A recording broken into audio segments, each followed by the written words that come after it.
Good morning, everyone. Magandang umaga po sa kanilang lahat. Palakpakan natin ang ating Panginoon sa isang napaka-mapagpalang umaga. Talagang mabuti ang Diyos. He is a good God for bringing us all here together in His name. Dahil sa kanyang kabutihan, nag-provide ang ating Panginoon ng oras, ng lugar, para tayo magkasama-sama upang tumanggap ng biyaya galing sa Kanya. And Jesus, in today's Gospel, reminded us not to be like these people from Kerosene and Bethsaida.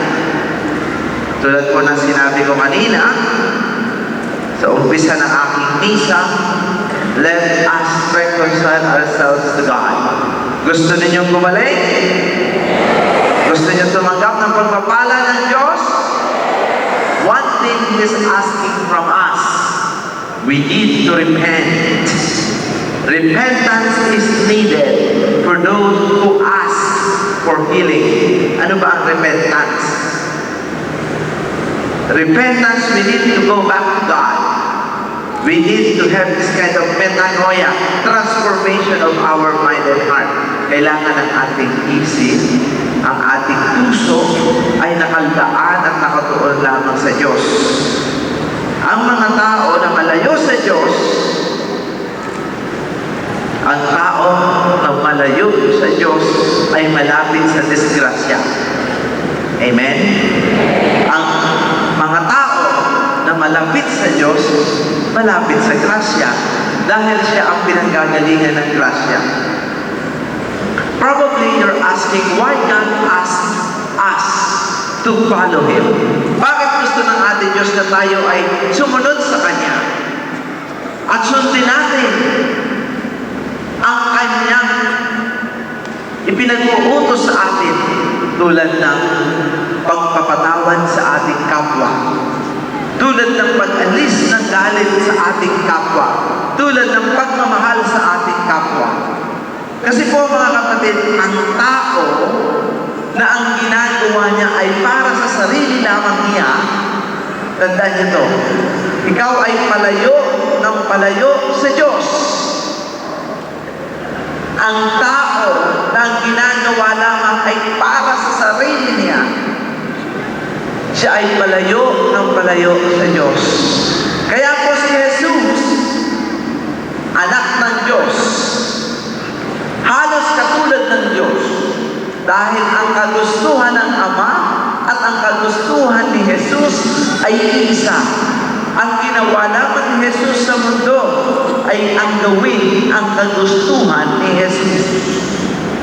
Ang mga tao ngayon, lito. Ang mga tao po ngayon, hindi na alam kung paano mananalangin. Ang mga tao ngayon, hindi na alam kung paano tatawag sa Diyos. Mayroon po isang babae. Lumapit sa akin. Ang sabi, Fathers, nabalitaan ko po, nagpe-pray over kayo ng picture. Sabi ko, pinay-pray over kayong picture. Ang daladala po sa akin, isang album na picture. Sabi ko, anong gagawin ko dyan?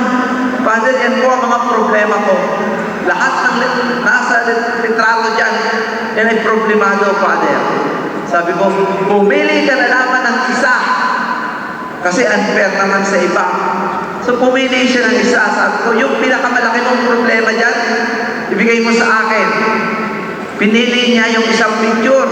Sabi ko, sino to? Father, yan po ay asawa ko. I-pray over mo po ng bago-bahay. Bigay sa akin. After 1 month, bumalik. Sabi niya, Father, ipinag-pray mo ba ang mister ko? Sabi ko, oo naman. Lagi ko yung ipinag-pray. Buwan-buwan ako yung niririmay. Father, pinag-pray mo ba ang aming asawa? Sabi ko, oo naman. Matapos 1 taon, lumapit sa akin, Father, huwag kang magagalit. kukunin ko na ang litrato ng asawa ko. Bakit nagbago na? Hindi, Father. Lumala. Alam mo, ako'y nagpa-pray over sa inyo, iisa ang babae, ngayon 3 na. O di kinuha.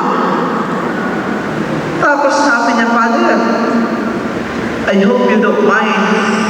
Siguro gusto ng Diyos ako magdasal sa asawa ko. Dahil siya naman ay asawa ko, turuan mo ako magdasal.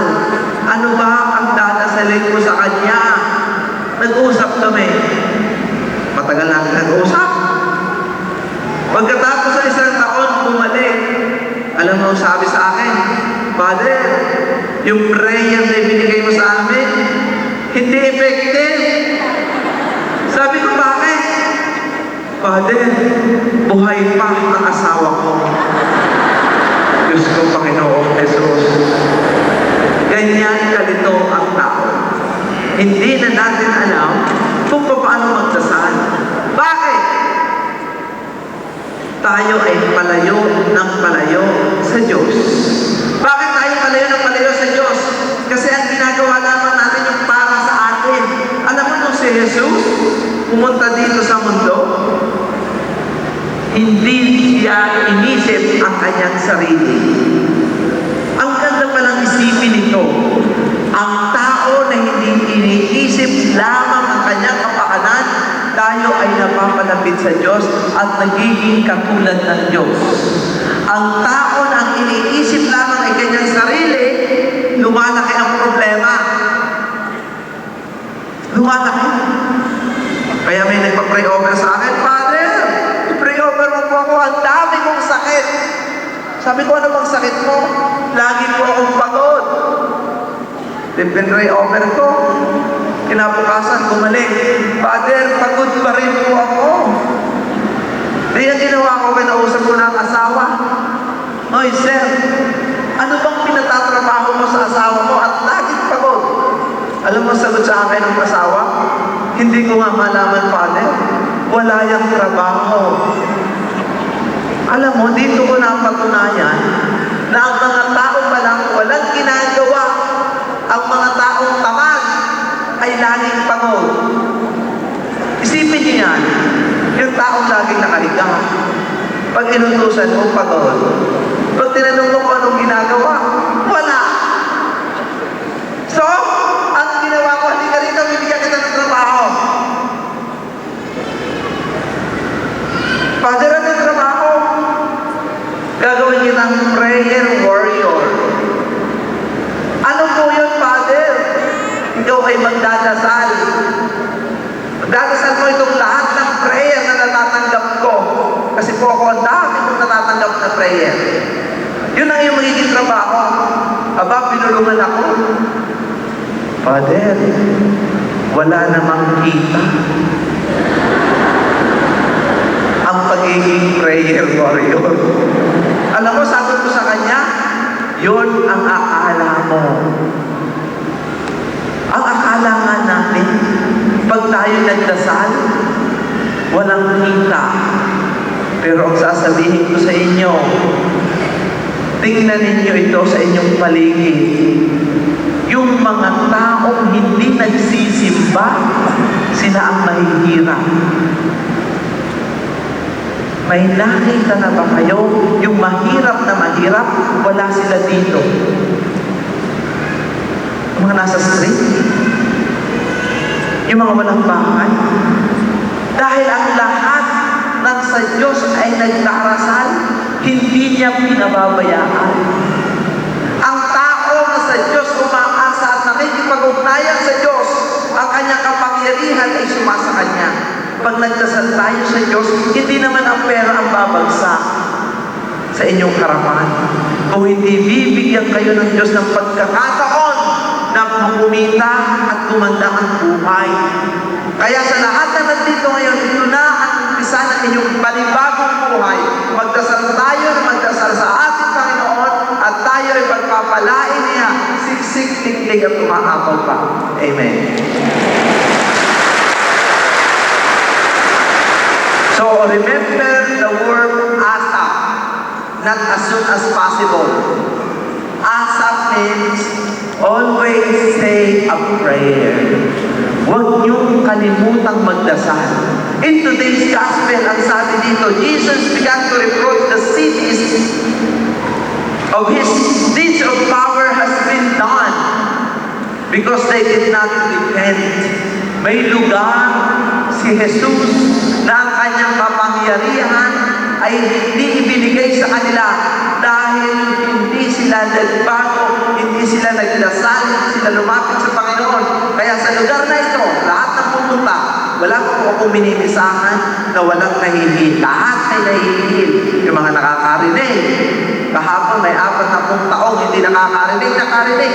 Doon sa takurong, purihin ay Diyos. Palakpakan natin ang ating Panginoon. Habang ako'y kumakain, may lumapit sa akin, may bukol. Alam niyo, sabi niya, brother, pumunta po ako ng hospital. Meron po akong bukol dito. Pero umiiyak na siya. Ang sabi niya, patawarin po ako ng Diyos sa aking mga kasalanan. Sabi ko sa kanya, hawakan mo ngayon ang bukol sa iyong dibdib. Alam mo mga kapatid, nung hinawakan niya, wala nang bukol sa dibdib. Ang gusto ng ating Panginoon, tayo humingi ng tawad, tayo po lahat nagkasala. Lalo-lalo na kung pinalalampas natin ang oras, sandali, at pagkakataon sa ating buhay na dapat tayo nagsisimba pero hindi natin binibigyan ang Diyos ng pagkakataon na tayo makipag-ugnayan sa Kanya.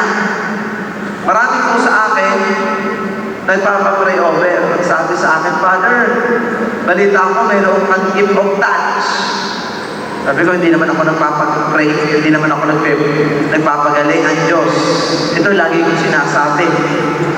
Kung kayo ay gagaling sa oras na ito, yun ay ang Panginoon, hindi ako.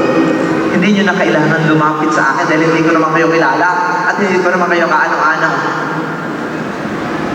May nagpa-pray over sa akin, sabi niya, brother, pray over my knees.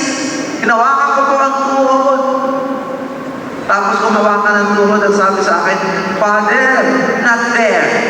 Sabi ko, where? She's in Cebu. Ay, Diyos ko, pamangkin pala. Please. Kala ko tuhod. Alam mo, simula no, hindi na ako nag-pray over ng tuhod. Kung may magpapa-pray over pa sinabi niya, pray over my knees, hindi ko na hinahawakan ng tuhod. Alam mo, sinasabi ko, luhod. Luhod ako, Father, masakit sa luhod ko. Oy, luhod. You know, 100% na pinaluluhod ko na masakit ang tuhod, kahit ang kanilang pamangkin siguro masakit. Gumagaling dahil gusto ng ating Panginoon na tayo ay sa Kanya sumamba. God wants us all to worship Him. This God who doesn't need our worship, this God who doesn't need our praise, but God wants us to do it for our sake. Gusto ng Diyos kahit hindi niya kailangan sambahin siya, tayo sumamba sa Kanya. Bakit? Kasi po, pag hindi Diyos ang ating sinamba, iba ang ating sasambahin. Lalo-lalo na tayo mga Pilipino, kilala tayo sa pagiging sigurista. Meron po akong kaibigan, nagpunta sa Saudi. Sabi ko, magdala ka ng Bible. Okay, naismagin niya ang Bible. Naitago niya, may naging kaibigan siya. Sabi niya, Father Suarez, naipuslip ko ang Bible. Sabi ko, sige, magdasal ka lagi yan, may nababasa kang mabuting balita. May nakaibigan kong Muslim. Naging magkakaibigan, mapag-respeto sa isa't isa. May nakaibigan din Indian na Buddhist. Sila daw kung tatlo ay laging nagdarasal. Isang araw, ang sabi ng Muslim, doon tayo magdasal sa itaas ng building. Pinagpunta sila. Pagkatapos magdasal, ang sabi ng Buddhist, subukan na natin kung tayo iligtas ng ating Diyos. Matapos natin magdasal, tatalon tayo. Alam mo, sabi ng Pilipino, kayo dalawa muna.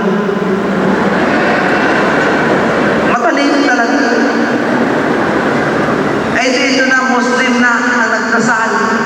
Ang Muslim pala, nagdadasal, tumutuwad. Tapos sabi niya, ala! Tumalong. Aba, buhay. So sabi ng Pilipino sa Indiano na Buddhist, o ikaw naman, ang mga Indiano naman, nag-i-incense. Nung marami ng puso, nag-pumigit na ganyan. Sabi, Buddha! Tumalong. Aba, buhay. Pilipino na. Hawak-hawak ang Biblia. Nag-antanda. Pumigit. Tumalong. Ang sabi, Jesus, tinervyos. Jesus ala Buddha. Jesus ala Buddha. Tumatay. Alam nyo, tayo, it's so sad. Tumatawa tayo. Pero tayo mga sigurista, yung mga may sakit, basta gumaling. Pupuntahan kahit sino na, yung mga nuno sa punso, yung mga puwente, kung ano tapal dito, tapal doon, lahat na. Basta gumaling.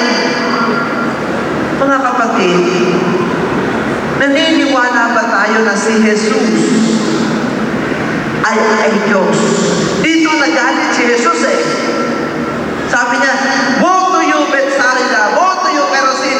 Ginawa na ko ng lahat, pero kung hindi pa rin kayo naniniwala, nagagalit din siya. At hindi niya kayo pagkagalingin if we are not single-minded. Ginawa ko na ng lahat.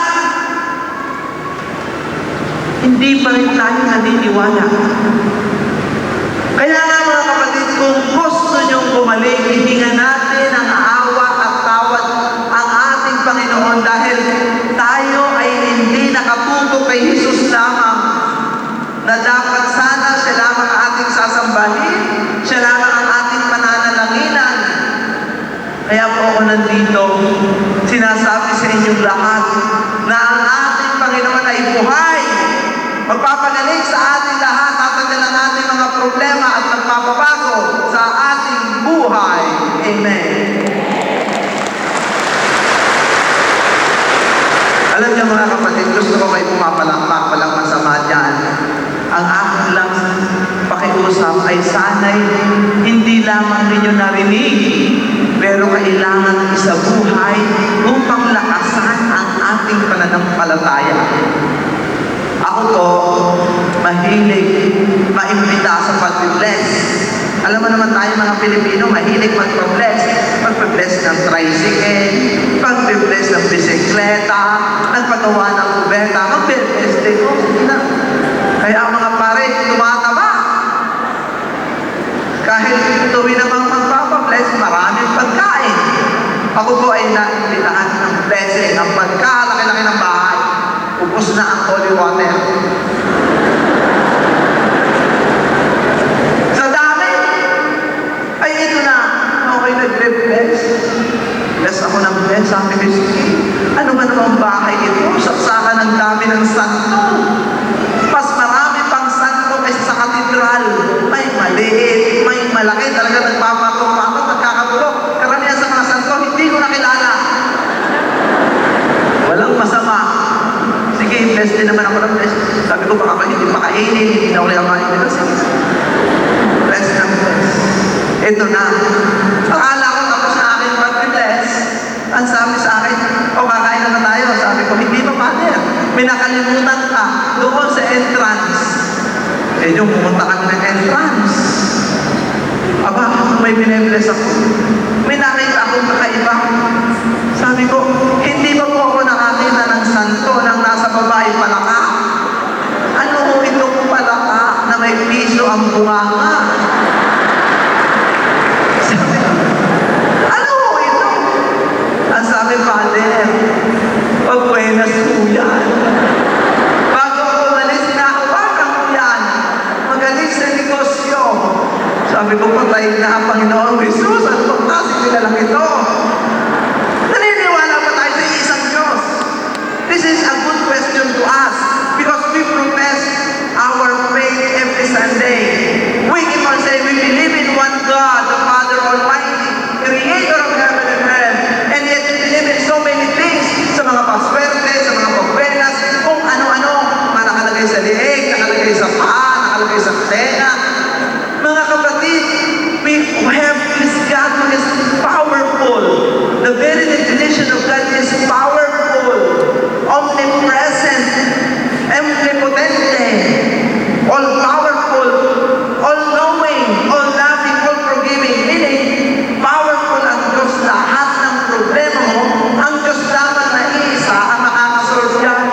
question. And because if you believe, you have to live it. Meaning, tanggalin na natin sa ating isipan kung ano-ano pang mga bagay-bagay na panggagalingan ng swerte, panggagalingan ng kagalingan. Kay Jesus lamang tayo maniwala. At sa tulong ng mahal na Birhen, ang mahal na Birhen, kay Jesus din lang naniniwala na si Jesus na pinadala ng Diyos Ama na kanyang anak ang magbibigay ng kagalingan, magbibigay ng kaliwanagan, magbibigay ng pag-asa sa ating lahat. Naniniwala ba kayo? So simula ngayon, we need to repent of all our practices. Kailangan po itong tanggalin ang ating maling ginagawa na tayo ay naging biktima dahil karamihan po naman kasi sa atin hindi nagpapasa. Karamihan sa atin umaasa na lang sa pakikinig ng galing ko kung sino-sino. Kaya po pag ako binigyan nyo ng Biblia, malalaman ko na ang Biblia ito ay Biblia ng Katoliko o ang Biblia ito, Biblia ng mga born again. Pag ako binigyan niyo ng Biblia, alam ko na sa amoy lang. Pag inamoy ko ang Biblia, ito'y amoy kilikili. Sa mga born again ito, dahil lagi silang may ganyan, na kahit saan sila pumunta, daladala ang Biblia. Ang mga Katoliko, para mo nang awa, huwag mo nang babasahin, huwag mo nang aamuyin. Bakit? Puro alinaw ko. Ang kanilang Biblia naka-display. Hindi mo na mabuksan. Dikit-dikit na ang mga pages. Mga kapatid, it is a challenge. And how we as Catholic, how can we renew our faith? And how can we be evangelized? Ano ba ang ibig sabihin ng evangelize? Kung gaano tayo kapamilya sa salita ng Diyos para malaman natin ang totoo. Kaya pagka may binatikos ng mga iglesia ni Cristo, alam niyo ang inyong isasagot. Alam mo ba ang tawag sa atin ng mga iglesia ni Cristo? Tayo tagamundo, worldly. Alam mo naman sa ating tawag sa atin ng mga born again? Tayo hindi maliligtas. Pumapayag ba kayo, no? No. Because we believe in God who is the Savior and who can heal. At mangyayari ito kapag tayo naniwala at kapag tayo nagdasal at kapag tayo nagbagong buhay at makikita sa ating buhay mismo ang mga halimbawa ni Jesus. Kaya sa lahat ng dito'y nakakarinig, babagsak ang pagpapala ng Diyos at kayo ay makakatanggap ng kagalingan galing sa ating Panginoon. Ngayon, mananalangin na tayo. Marami na masyado akong nasabi. Para pagbalik ko bukas, kung gusto niyo pumunta ulit, may maihawaan ulit kayo. Baka kayo ma-constipate na. You cannot swallow it anymore. So I will make it a little bit lighter. So I want you to close your eyes. Tayo'y mananalangin. Ihihingi natin ang tawad ng ating mga practices o mga ginawa na nakakasakit sa puso ng Diyos tulad ng mga pagsamba at paniniwala kung saan-saan. Ilagay ninyo ang inyong kamay sa parte ng inyong katawan na may sakit.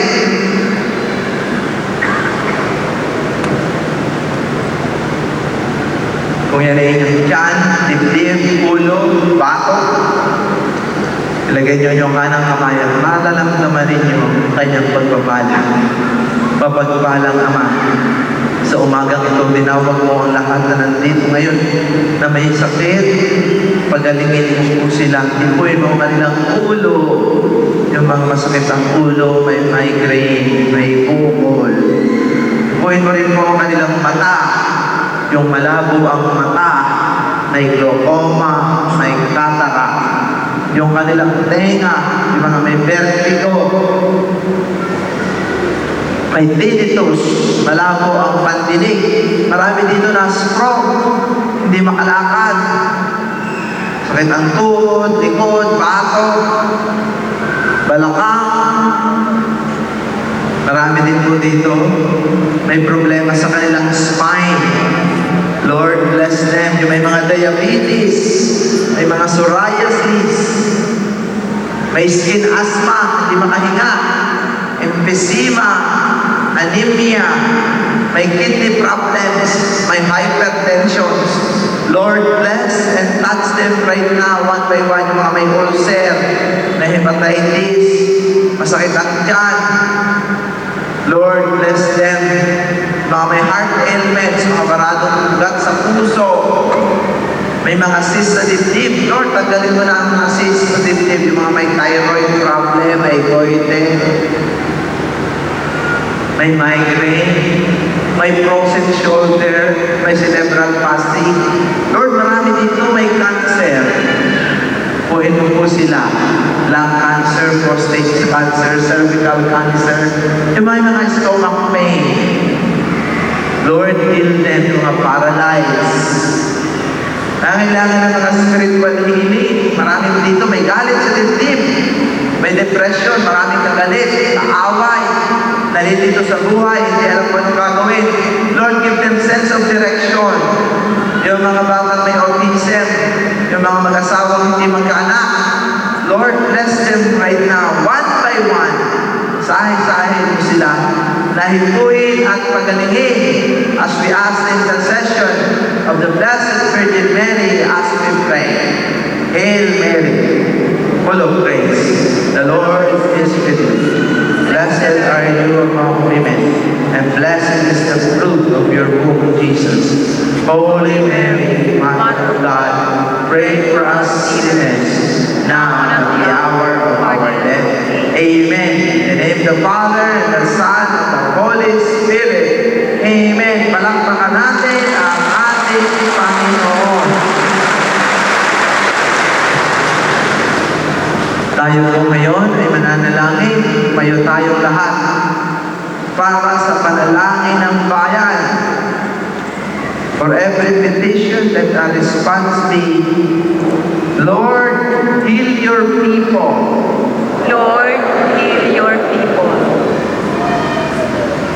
That the church, the people of God, may remain faithful to the paschal mystery of Christ, so that the Eucharist may ever become a communion with Christ and with one another in unity and loving service. We pray. Lord, heal your people.